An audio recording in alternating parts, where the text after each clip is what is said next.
The gentleman from California, Mr. McClintock, for 5 minutes.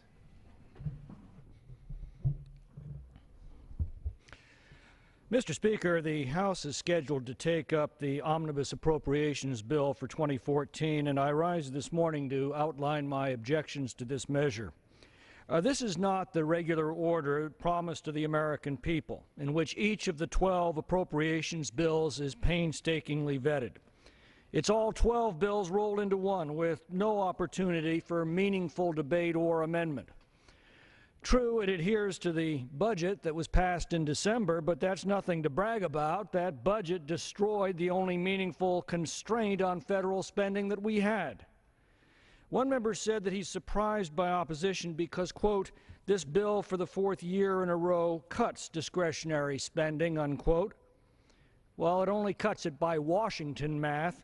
Last year, the discretionary spending of the United States government was $986 billion. This measure appropriates $1,012 billion. That's an increase, and it is $45 billion more than the sequester would have allowed. After all, they didn't blow the lid off the sequester because they wanted to cut spending, now did they? So what's this money going for?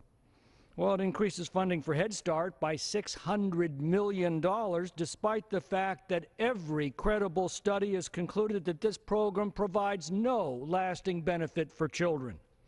It continues wasteful Tiger grants, which under the guise of transportation puts money into projects like a 6-mile pedestrian mall in Fresno and streets that actually discourage automobile traffic. It continues funding for the scandalous Essential Air Service that pays to fly empty and near-empty planes across the country. It continues to throw money at all manner of immensely expensive and failed green energy programs and other forms of corporate welfare. Now, we're told to be grateful that it doesn't fund other wasteful programs like high-speed rail. But when we vote for these appropriations, we're responsible for the money that we waste, not the money that we don't waste. The regular order would at least give the House a chance to examine and debate these questionable programs before we cast our votes, but not this process. But do not believe for a moment that they won't be debated after we have cast our votes. This measure will face the full light of public scrutiny in the days ahead, and that may prove to be very harsh indeed.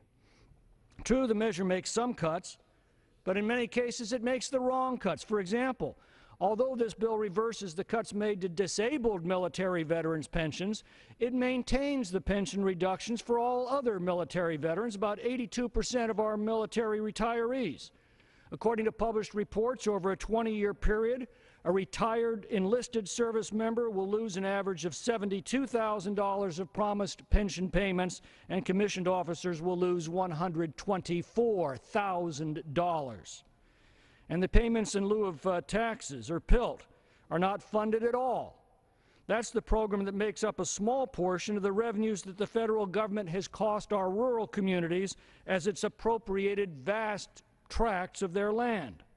And to add insult to injury, this bill adds roughly $200 million to pay for more federal land grabs, which will cost local communities still more of their local revenues and economic activity.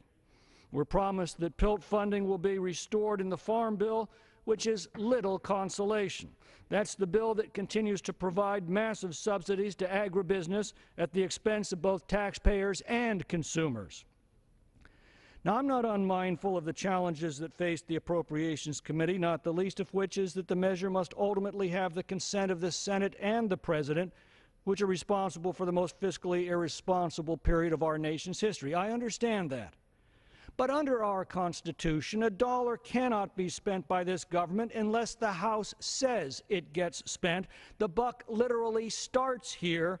And as long as we continue to increase spending on frivolous programs at the expense of working families, and at a time when our accumulated debt threatens to sink what's left of our economy, we are clearly moving this nation in the wrong direction. I appreciate the fact that this is a bipartisan agreement, but a bipartisan agreement that moves our country in the wrong direction is still wrong, and with all due respect, I must dissent. The gentleman yields back. The chair will now recognize the